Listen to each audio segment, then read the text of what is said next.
Good morning, deeply loved children of God. Welcome to Story Time with Pastor Maureen.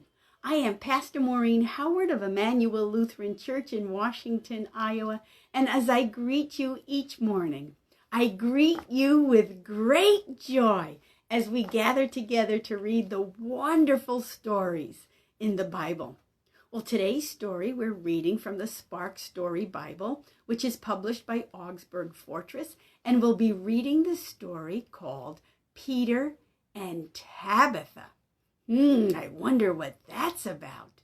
Well, are you ready? Get in a comfortable position and let's begin reading.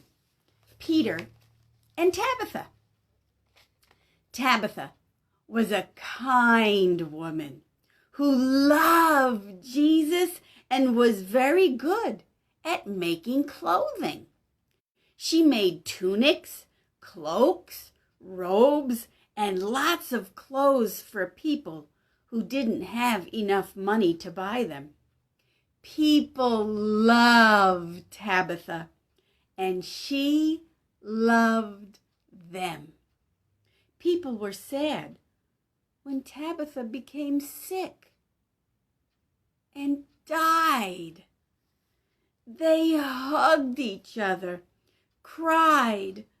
When someone remembered that Jesus' disciple Peter was in town nearby, they went to Peter and sobbed, "Tabitha has died. Please come." Peter got up right away and went to see Tabitha. When he got there, Peter told all the people to go outside so he could pray. He got down on his knees and said, "Jesus, it is not right that Tabitha died. She serves so many people by making beautiful clothing. She told people about you, and she loved everyone. Please, Jesus, bring her back to life." And here we can see the friends of Tabitha, and you can see that they're crying. Can you see the tears in this man's eyes? And here's a woman running up to Peter, saying, "Peter, Peter, come help. Tabitha has just died." And they're so sad that their dear friend has died. And so I'm sure you see squiggles on the page. Yeah, no fooling you. He's right there. And so here's Peter being told about the death of Tabitha. Let's see what happens. Peter lifted his head and turned to Tabitha. He whispered in her ear, "Tabitha, get up." Tabitha opened her eyes and sat up. She was alive! Peter held Tabitha's hand and helped her stand up. He took her over to the window. Many people were waiting outside the window to see what would happen. When they saw Tabitha alive, they laughed and cried all at the same time. They were so happy. Soon, people were telling others about what Peter had done. They knew Jesus had given Peter that power to heal. In a little while, people all over the town believed in Jesus. They knew that even though Jesus was living in heaven, his power was still alive and well on earth.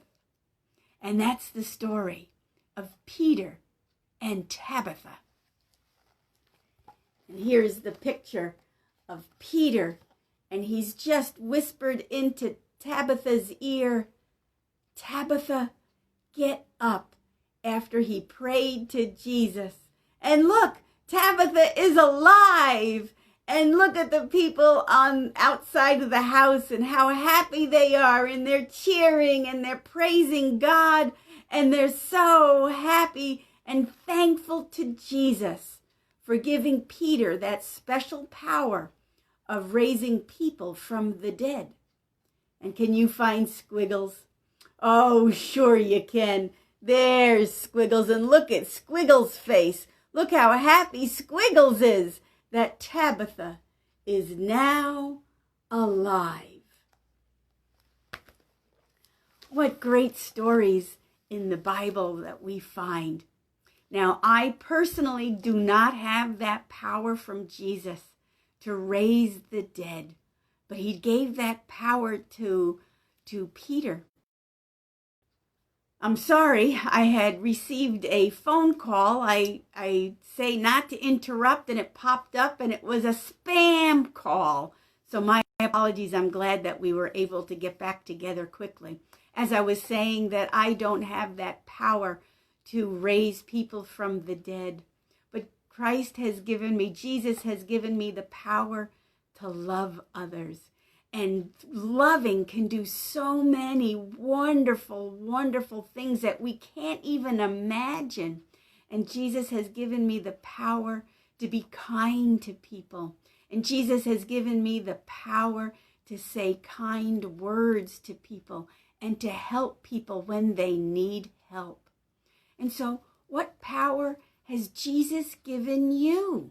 How can you help people?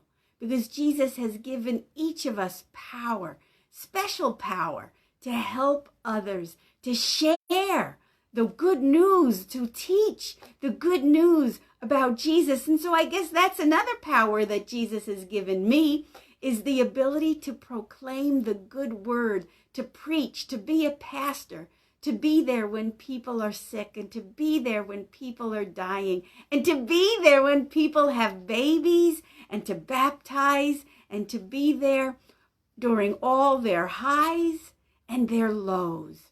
And so that's a power that Jesus has given me. So today, deeply loved children of God, God has given you power too, to spread the wonderful, wonderful, life-giving words to other people, telling them that Jesus loves them. So let's, on the count of 3, say, Jesus loves me, because Jesus loves you deeply. Are you ready? 1, 2, 3. Jesus loves me. Yes, deeply loved children of God, you are precious, treasured, and God looks at you and says, oh, you are my chosen children. So let's, on the count of 3, remember that Jesus loves our neighbors, everybody, also, not just you and me, but Jesus loves the whole world. So let's, on the count of 3, say, Jesus loves our neighbors too. You ready? 1, 2, 3. Jesus loves our neighbors too. Yes, Jesus looks at all of us and says, you are wanted, you are loved, and you are special. So Tabitha and Peter and Kyle and James and John and Luke, God says to you, I love you.